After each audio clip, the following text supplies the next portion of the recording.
o medveďovi a dievčatku Máši. Kde bolo, tam bolo, na okraji hustého lesa stála malá dedinka. V nej žili starí rodičia a s nimi ich jediná vnučka, Máša. Bola to veselá, usmiatá a zvedavá dievčinka, ktorá milovala les, kvety a všetky zvieratká. Každý deň pomáhala starej mame v záhrade a detkovi nosila vodu zo studne. Keď svietilo slniečko, Máša sa vždy tešila, že môže ísť von. Jedného rána k nej prišla skupinka detí z dediny. Poď s nami do lesa, Máša, pôjdeme zbierať maliny. Oči sa jej rozžiarili. Jej, maliny, počkajte, len poviem babke a detkovi. Babka práve miestila cestu na koláče a detko opravoval plot. Babka, detko, môžem ísť s deťmi do lesa?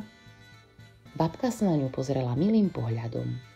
Len sa drž pri ostatných, Máša, a nechoď nikam sama. Vieš, že v lese sa ľahko stratíš.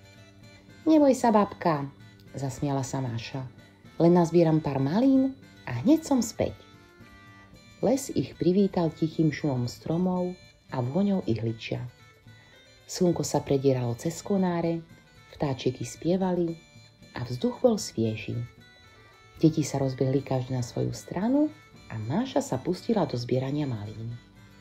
Najprv nazbierala záhrsť, potom plný košík. Ešte kúsok, tamto sú väčšie, povedala si. A tak šla stále hĺbšie a hĺbšie do lesa, až kým sa ani nenazdala a bola sama. Haló, kde ste? Zakričala, no nikto sa neozval. Počkajte na mňa, zvolala ešte raz, ale odpovedal jej len vietor a šuchot listov. Mášu prešiel chladný pocit. Asi som zablúdila, zašepkala. Kráčala ďalej, kým nezbadala medzi stromami malú chalúbku. Bola to stará drevená chalúbka so strechou s konárom a dymovodom, z ktorého sa jemne dymilo. Haló, je tu niekto? Zavolala opatrne. No nikto sa neozval. Vošla dnu a uvidela čistú izbičku. Na stole stál hrniec kaše, na poličke koláče a v kúte posteľ prikrytá huňatou prikryvkou. Asi tu niekto býva, pomyslela si, ale vyzerá to tu útulne. Bola hladná, tak ochutnala trochu kaše. Tá je dobrá, povedala si potichu. Lenže zrazu sa ozvalo bum, bum, bum. Dvere sa otvorili a do izby vstúpil obrovský medveď. Mal hustú srsť, veľké laby a hlboký hlas. Ktože to sedí v mojej izbičke? Zareval. A kto mi zjedol moju kašu? Máša sa zľakla a vyskočila zo stoličky. Ja som len zablúdila, zakoktala sa. Medveď sa zasmial. Tak ty si zablúdila? No, teraz už domov nepôjdeš. Budeš tu bývať, variť, prať a piecť koláče. Aspoň mi nebude smutno. Máša sa snažila tváriť statočne, aj keď jej bolo trochu clivo. Každé ráno musela medveďovi chystať raňajky, zametať izbu a piecť koláče. Medveď chodil cez deň do lesa a vždy jej prikázal. A nikam sa mi netúlaj, les je veľký a cestu domov aj tak nenájdeš. Máša poslúchla, no v hlave jej stále vírila jediná myšlienka. Musím sa dostať domov k babke a k detkovi. Jedného dňa sa medveď chystal do dediny. Idem sa pozrieť, či tam niečo nenechali vonku. Možno medovníky, pochvaľoval si. Máša v tej chvíli dostala nápad. Vieš čo? Povedala mu. Upečiem babke koláče a ty mi ich odnesieš. Medveď prikývol. Dobre teda, daj sem košík, ja ich odnesiem. Máša sa usmiala. Najprv naložím koláče, ale ty sa nesmieš pozerať. A hlavne neotváraj košík po ceste. Keď medveď vyšiel von, Máša rýchlo skočila do košíka, prikryla sa plachtou a navrch poukladala koláče. Hotovo, ale pamätaj, nepozeraj, zakričala. Medveď si vyložil košík na chrbát a vybral sa cez les. Ťažký je ten košík, no vydržím, Koláče babke odnesiem a Máša bude spokojná. Cesta bola dlhá a strmá. Medveď sa spotil a brblal. Fíha, ťažké tie koláče, ťažké. Aspoň jeden by som mohol ochutnať. Zastavil sa, položil košík a začal ho otvárať. No z košíka sa ozvalo. Vidíš ťa, vidíš? Hovorila som, nepozeraj. Medveď sa zľakol, až sa mu srdc zježila. Tá dievčina má oči aj v lese. Zvolal a rýchlo sa rozbehol ďalej. Prešiel kopce, potoky, lúky a husté lesy, až sa konečne dostal do dediny.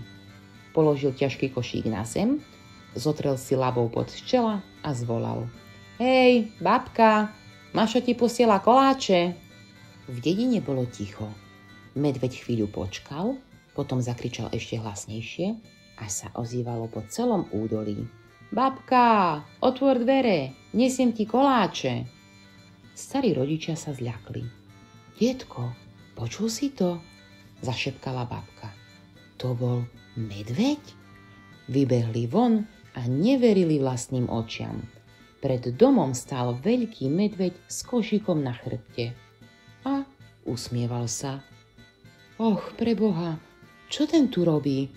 Hlesla babka a schovala sa za deda.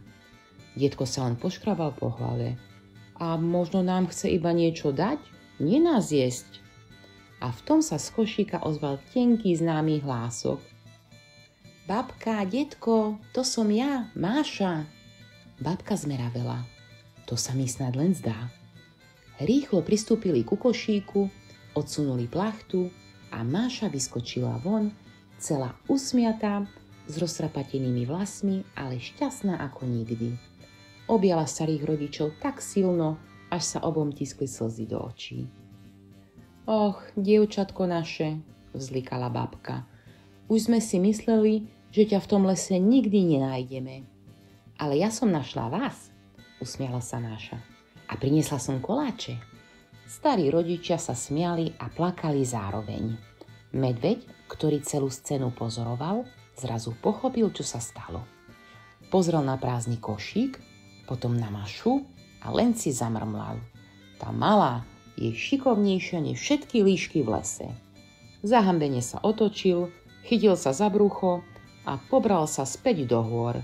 Bežal tak rýchlo, až sa mu od labiek prášilo. A vraj od tej doby sa v dedine nikdy viac neukázal. Večer sa dedina zmenila na miesto radosti. Babka upiekla koláče, detko hral na harmonike a Máša rozprávala všetkým deťom, ako prekabátila medveďa. Všetci ju obdivovali kvôli tomu, aká bola múdra a odvážna. A keď sa zvečerilo a na oblohe sa ukázali hviezdy, babka ju pohľadila po vlasoch a povedala. Vidíš, Máša, niekedy netreba byť silný ako medveď. Stačí mať rozum v hlave a odvahu v srdci. Máša sa usmiala a prikývla. Odvtedy už nikdy nešla do lesa sama.